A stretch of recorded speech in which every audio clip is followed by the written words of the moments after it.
You will hear a number of different recordings, and you will have to answer questions on what you hear. There will be time for you to read the instructions and questions, and you will have a chance to check your work. All the recordings will be played once only. The test is in 4 sections. Write all your answers in the listening question booklet. At the end of the test, you will be given 10 minutes to transfer your answers to an answer sheet. Now turn to Section 1.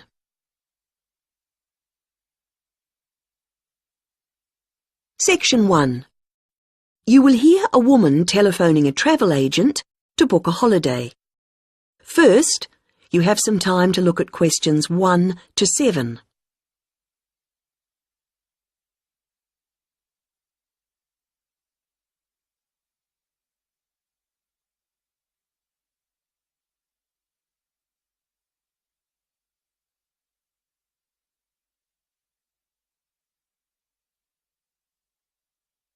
You should answer the questions as you listen, because you will not hear the recording a second time. Listen carefully to the first part of the conversation and answer questions 1 to 7. Hello, you're through to Go Travel. This is Darren speaking. How may I help you today? Hello, I'm calling to book a holiday. Great. May I take your name, please? Yes, it's Greaves, Anna Greaves. Is that G-R-E... No, G-R-I-E-V-E-S. And Anna is with double N. Right.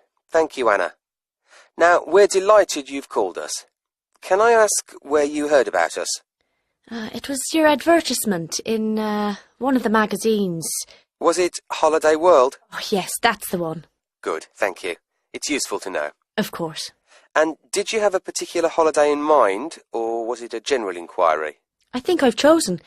I like the look of the one with the code FT4551. The right destination and the prices seem reasonable. Right. Now, was it for yourself only, or...? Oh no, I want to go with a couple of friends, so there'd be 3 of us going. OK. Now, there's a choice of dates, as you know. Yes, I think, well, we've got to be back by the end of August, so if we say going on August the 16th, that would work fine. No problem. And you can also choose the length of your holiday. There's, let's see, 7, 11 or 14 nights. We thought the middle one would be great. Longer would be nice, of course, but... Maybe next year. Yes. And you do need to have insurance. Uh-huh. With 3 levels, Standard, Super and Super Plus. Standard seems a bit basic. Let's say Super. That should be sufficient. Fine. Before you hear the rest of the conversation, you have some time to look at questions 8 to 10.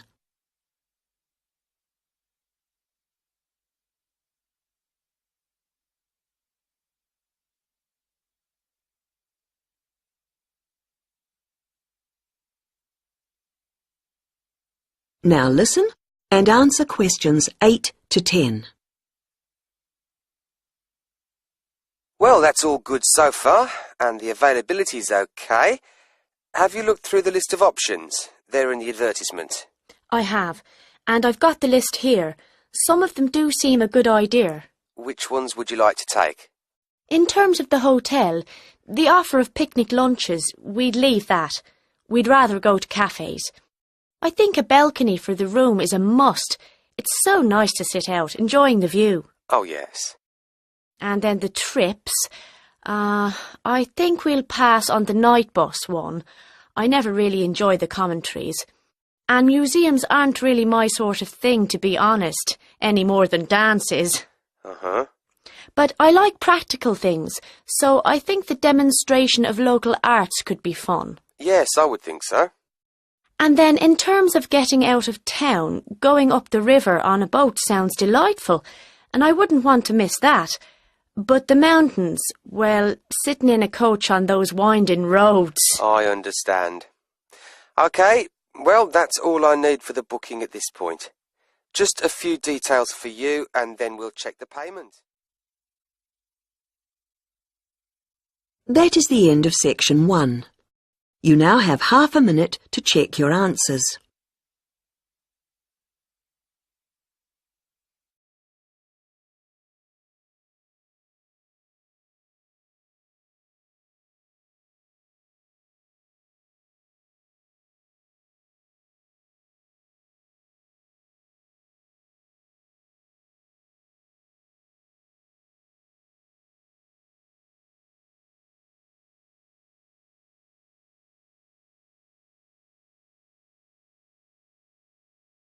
Section 2.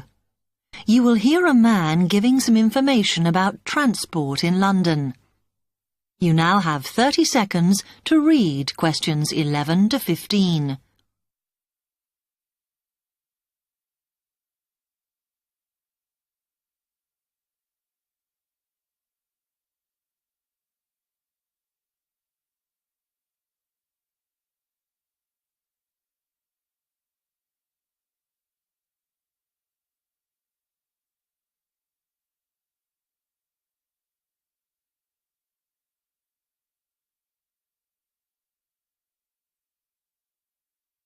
Hello, can I help you? Oh, yes.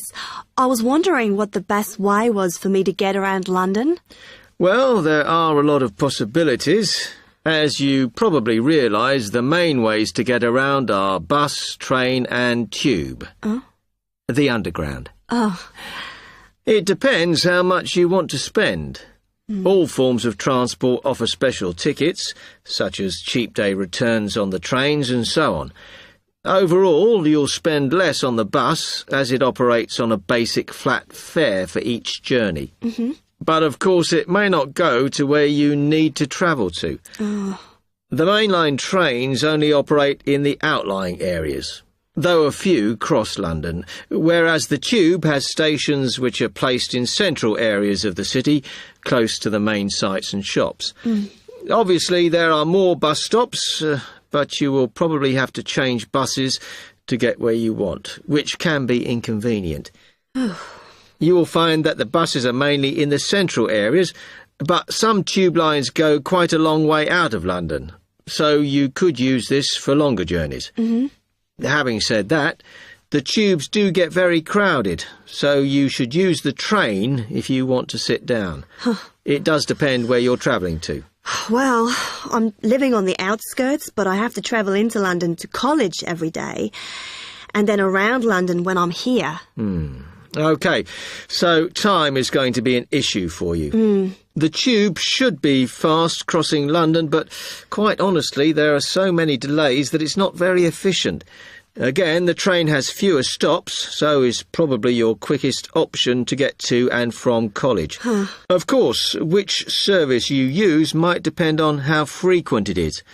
I mean, the trains might only be every 20 minutes or whatever, but a timetable is published to save you hanging around. There are a lot of tube trains at busy times of day, but fewer at other times, whereas the buses run every 5 minutes through most of the day, and there are night buses. But you'll need to check out your route first. You now have 30 seconds to read questions 16 to 20.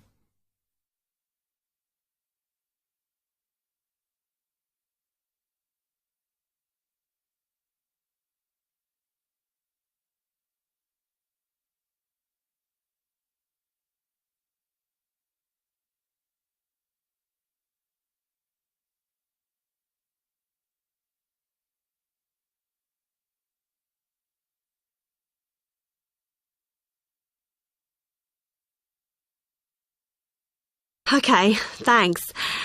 How can I get from here to Hackney then? Right, well, you can choose.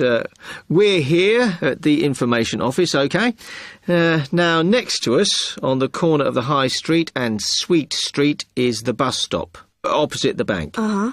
The bus goes all the way to Hackney, but it is a very indirect route, so it could take ages.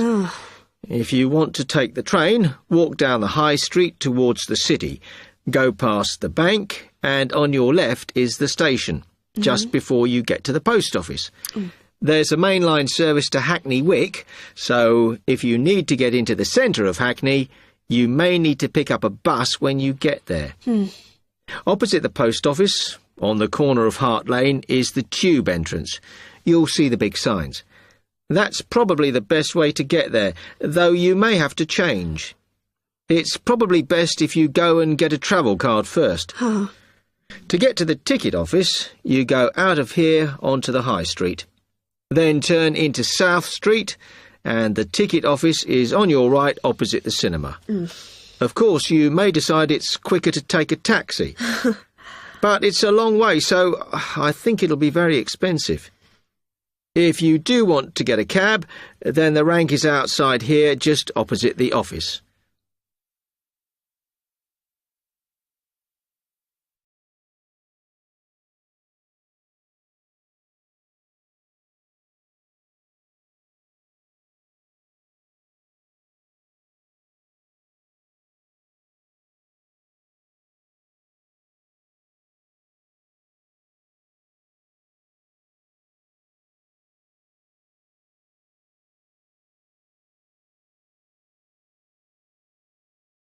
Now turn to Section 3.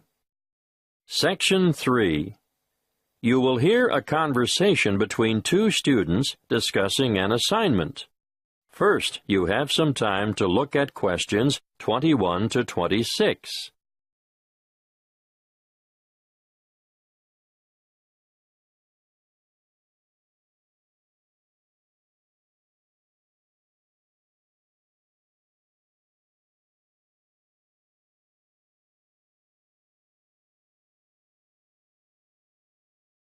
Listen carefully and answer questions 21 to 26.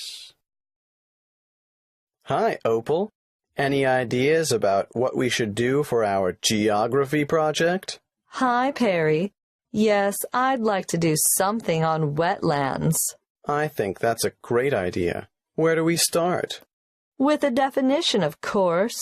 Something like a marshy area of land where the soil near the surface is saturated or covered with water, forming a special habitat for wildlife. And we could add, the flora and fauna of the area are reliant on the waterlogged soil for their survival. Yes, that's a major problem, actually. When commercial developers or farmers come along and decide to drain the swamps, everything dies. The practice is all too common, unfortunately. Did you know that as a result, wetlands are recognized internationally as one of the most threatened types of habitat? That's right. We'll have to be sure to discuss their importance in our assignment. But first, I think we should state some of the particular characteristics of wetlands. Well, there are 3 that I can think of. To start with, wetlands are limited areas of open water, which vary depending on seasonal fluctuations.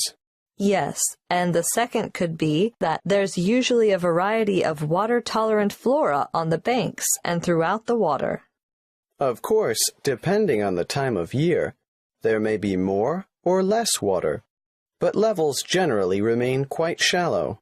Okay, now let's move on to the importance of wetlands. Shall we start with plant and wildlife habitat? Yes, I think we should point out that wetlands are homes for countless species of water birds, frogs, invertebrates, and fish. And they support many varieties of water-loving plants.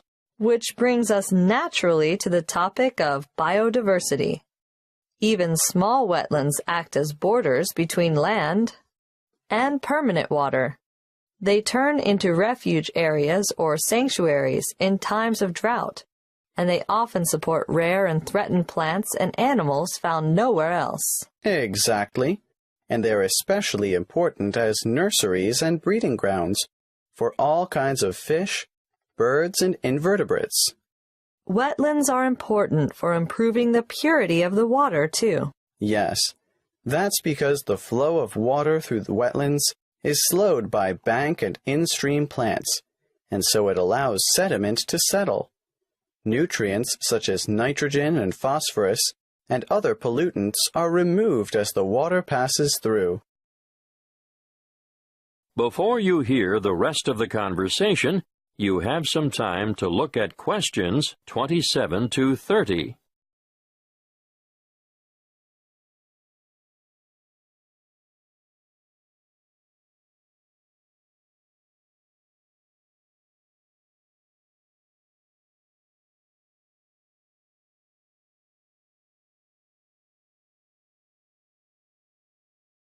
Now listen and answer questions 27 to 30. Okay, at this point, I think we should look at mangroves. They're important for nutrient removal. I think nutrient recycling is more accurate, and biological productivity, because wetlands are really very productive ecosystems. Should we do a food web then? We should do a diagram of some sort showing the importance of mangrove trees, but maybe not a food chain. How about you explain it while I try and sketch it? Right. Well, let's start with the mangrove trees. They're very special because of their aerial roots that allow them to breathe even when the tide is high and their roots are underwater. They can live in salt water, and the salt enters through the roots, travels up to the older leaves, and then these die and drop back into the water. A unique feature of mangroves is their ability to develop leaves on their seeds while they're still on the tree, and the seedlings drop down, planting themselves directly into the mud underneath. Got that. What happens to those older leaves that fall? The fallen leaves, or litter, decay in the water and form a rich mud that feeds bacteria, worms, and small crustaceans. You mean things like prawns and crabs feed on the decomposed leaf? Yes, and even little fish do as well. And bigger fish feed on them? Eventually, the remaining organic matter, which is now just very tiny particles, is taken up through the root system, providing nourishment for the mangrove trees. And the cycle begins all over again. Yes, that's exactly it. That's what we'll call it, the nutrient cycle of mangrove litter. Great. I'll go home and work on this, and we'll meet again tomorrow. Okay, see you then. That is the end of Section 3. You now have half a minute to check your answers.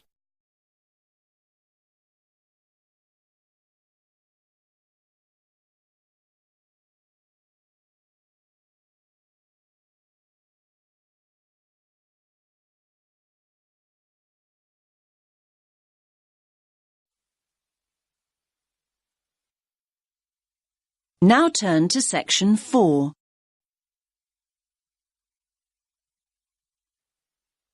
You will hear part of a talk about motivation. First, you have some time to look at questions 31 to 40.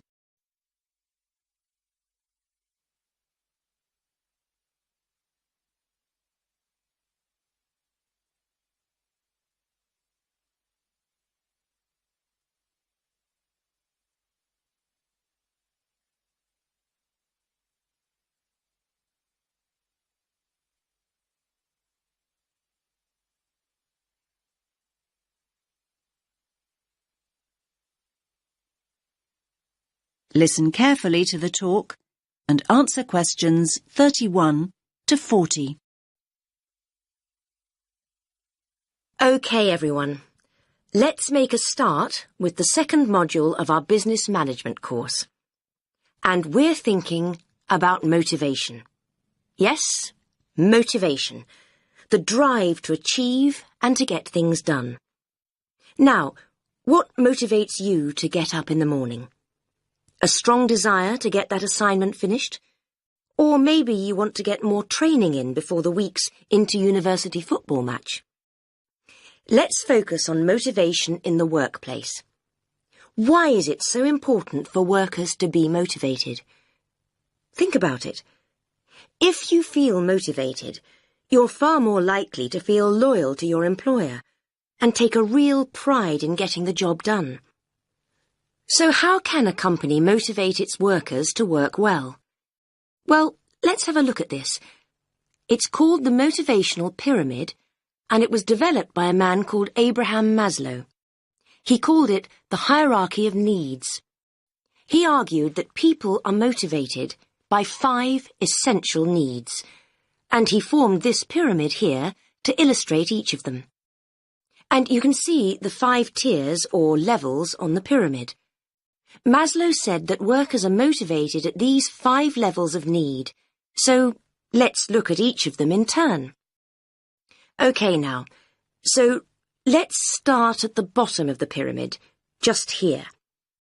Now these are the basic physical needs. These are the needs that motivate us to survive and have food and shelter. So we're motivated to work in return for money so that we can actually eat and keep warm. But even at this basic level, we're not just motivated by money alone.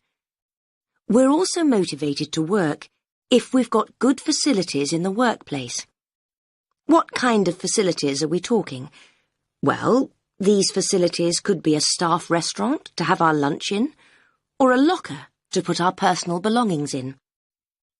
Now, after we've got these things, we're then motivated to move up to the second level of need on the pyramid. And here, on the second tier, we can see security needs.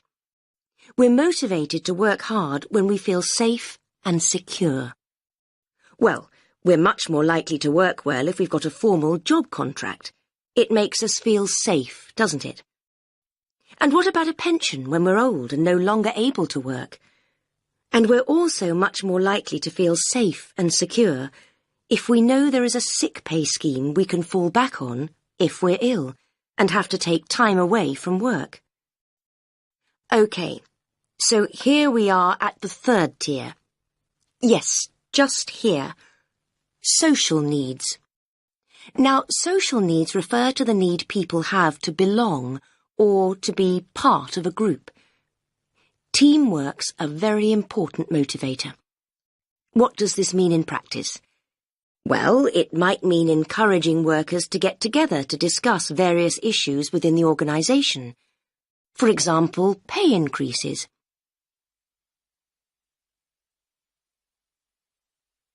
Then we move on to the next tier, the fourth one here, self-esteem.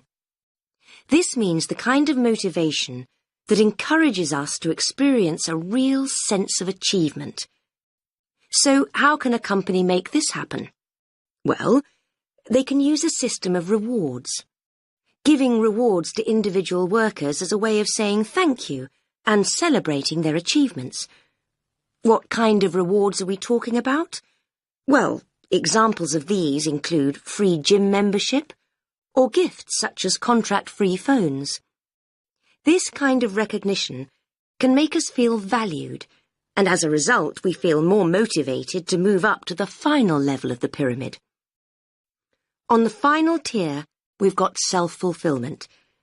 Now this is the motivation that inspires us to be creative and feel challenged in the workplace. So what does this mean in practice? Well, it means making sure that workers have the opportunity to do the training they need and at the same time provide them with a personal development plan to help them reach their true potential. Personal development plans can help workers make progress and achieve higher goals. So, there we have it. The hierarchy of needs. Achieving each of these tiers, one level at a time, and moving up the pyramid motivates us to achieve the next. Now, does anyone have any questions before we move on? That is the end of section 4. You now have half a minute to check your answers.